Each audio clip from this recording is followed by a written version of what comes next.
izwe lomusa ngoJesu.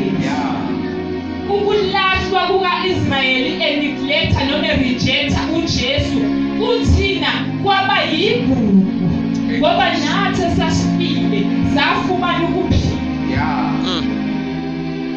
Namhlanje ngifuna ukukhuluma ngesihloko esifushane ukuthi-ke lo Jesu osilethele insindiso ufunani ngale nsindiso yakhe. Ngiyabona mina umpostoli Paul mangabe ekhuluma, ngiyabona umpostoli uPeter mangabe ekhuluma, ngiyabona mangabe uJohane ekhuluma. uJesu uthini yena ngensindiso?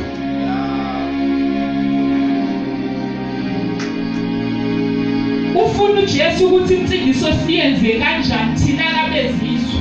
Ngiyabona uIsrael vele wona kwakulunge, sengisholo thina bezizwe ukuthi uJesu ufuna insindiso siyenze kanjani. John 10 ngicela ukuthi ungifundele uverse 9 wakhona wona wodwa. John chapter 10 verse 9.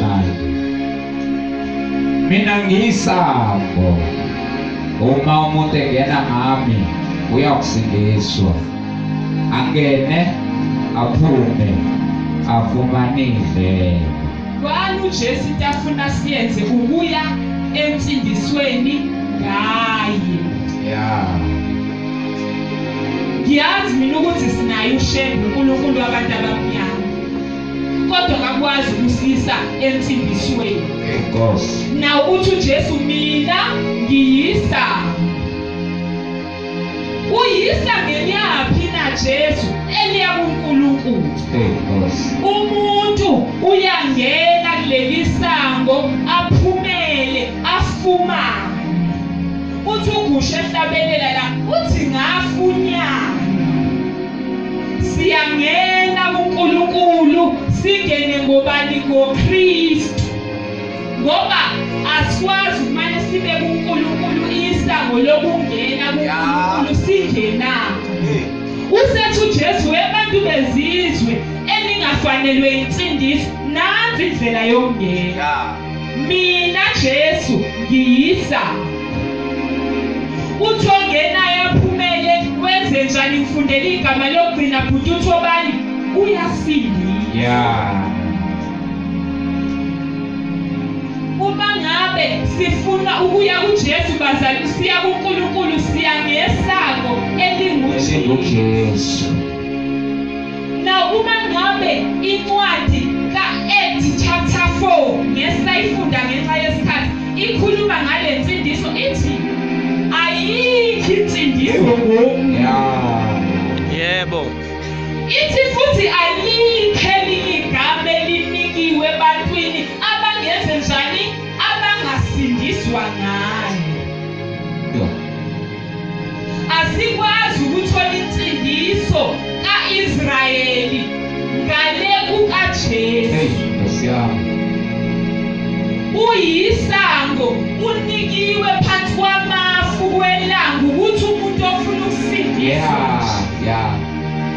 Ufuna nje ukusindiswa, thatha uJesu. Uma ukufuna ukusindiswa, ngena ngoJesu. Uma ukufuna ukusindiswa, hlala kuJesu. Mina ngiyisango, ongena ngami uyangena aphumele afumane indlelo ebese kuba ukusindiswa lokho. Alibonga igama likaJesu. Amen. Number 2. uJesu mangabe siza kuye we-confess. Ngicela ungifundele incwadi kaMateyu chapter 10. Siyamuvuma uJesu, angithi sesizile kuyena. Asifike simbuke nje hayi Jesu muhle. Siyamuvuma uJesu. Ungifundele uverse 32 yena yedwa wakhona. Incwadi kaMateyu chapter 10 verse 32.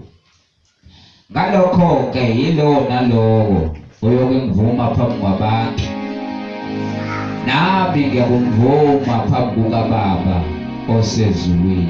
Romans 10 verse 9 wakhona. Uthi uJesu mangabe simuvumile la ngama phambili, angithi sengibonile ukuthi uJesu uyisa.